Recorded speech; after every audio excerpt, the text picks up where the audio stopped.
do Beira-Rio. Agora, Sansão! Outro 1-1. Só que, ao contrário do Inter, eu percebi que o Santos não ficou satisfeito com o resultado. São Paulo conseguiu empatar o jogo, já tinha vencido o Clássico do Paulista. E agora a gente conta essa história da Vila Belmiro com protestos da torcida do Peixe. O Santos vinha de 6 jogos sem vencer, mas ao invés das vaias, a principal torcida organizada do Peixe fez diferente e optou pelo silêncio. Claro que dói. Prefiro que eles me xinguem do que isso. E o Peixe tentou responder dentro de campo. Gabigol ficou com a sobra na cara do gol e bateu em cima de Rafael. Pra sorte dele, o lance estava impedido.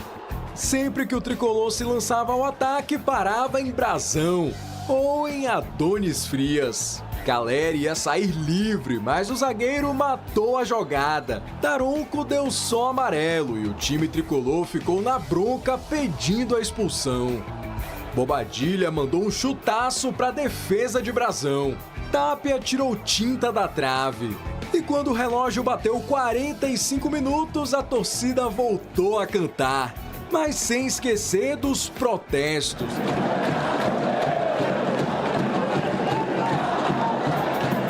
E foi só a torcida levantar que Adonis arriscou de fora e no rebote Zé Rafael abriu o placar. Zé Rafael pro Santos! Na volta do intervalo, a torcida empurrou o time em busca da vitória. Mas o Santos não aproveitou. E aí Crespo se mexeu e colocou em campo de uma vez só Marcos Antônio, Luciano e Lucas, que entrou em campo querendo o jogo. E depois de uma boa jogada pela direita, ele encontrou Caleri na grande área para deixar tudo igual. Acho que jogar contra o São Paulo está voltando difícil para todo mundo. A gente podia ganhar. Essa sensação, jogou melhor, foi protagonista.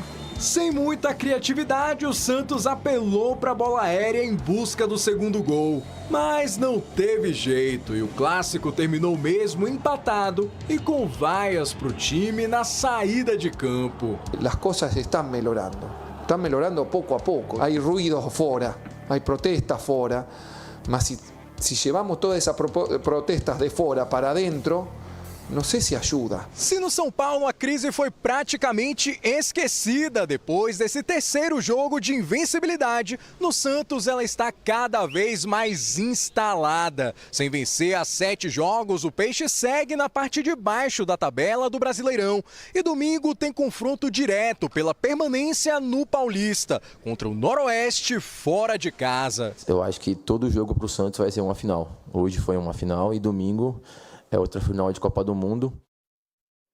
O que os times precisam entender é que quando você faz uma temporada ruim, não é porque virou o ano que todo mundo esquece, passa uma borracha, agora é tudo diferente. Não. Qualquer resultado mais ou menos já causa indignação. E quando o resultado é ruim, como foi no final de semana, o torcedor fica bravo e ele não é por causa daquele jogo especificamente, é porque ele sabe que o futuro pode não ser legal. Ninguém quer passar pelo medo do rebaixamento, pelas críticas, por ser goleado pela Chape e por aí vai, Edu. Então o torcedor, ele junta uma série de coisas para chegar nesse protesto. E, Renata, não é só do ano passado. Há vários anos já está assim. Então, o torcedor santista está assim, né? E a gente até entende. Eu, assim, vendo o jogo, a torcida ficou sentada lá, não fez nada, nenhum protesto, nem nada. Aí, depois do jogo, sim, fez o protesto. Mas a torcida tem que apoiar mais. O Santos precisa de vocês. Para mim, o jogo ontem foi sofrível, Renato. Não faltou vontade. Pelo menos os jogadores correram, tiveram atitude. Mas, tecnicamente, erro de passe, erro de movimentos. Então, isso também é a questão também do momento que a gente está vivendo. O Santos está vivendo um momento sem confiança. O Santos está, qualquer jogo que igual o Gabigol falou, é uma final. E tem que ser uma final.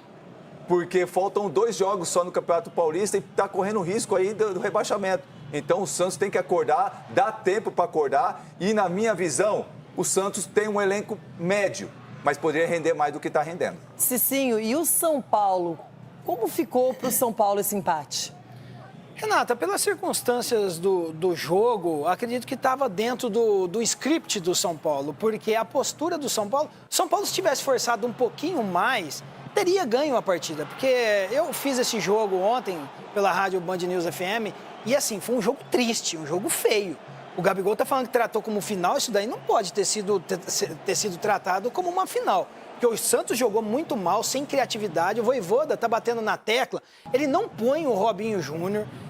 Poderia ter desequilibrado nessa partida, no mano a mano. O São Paulo, quando colocou Luciano, Lucas Moura e também o Marcos Antônio, aí o São Paulo quis fazer o gol, porque esses jogadores, eles chamam a responsabilidade. E o São Paulo teve ali 10 minutos que quis jogar e fez o gol de empate. Depois, nada mais. Então, assim, um jogo muito abaixo, um clássico muito feio. Para o São Paulo foi bom, porque são 3 jogos sem perder. Agora, para o Santos, não foi nada bom. 7 jogos sem ganhar, né? Sim, para o Santos, a grande do Santos, 7 e jogos. a torcida do Santos ter ficado sentado foi em protesto, então ela fez silêncio no primeiro tempo como forma de protesto. Olha, vamos falar muito mais sobre esse clássico, entender por que ninguém jogou bem, o que faltou nessa questão tática.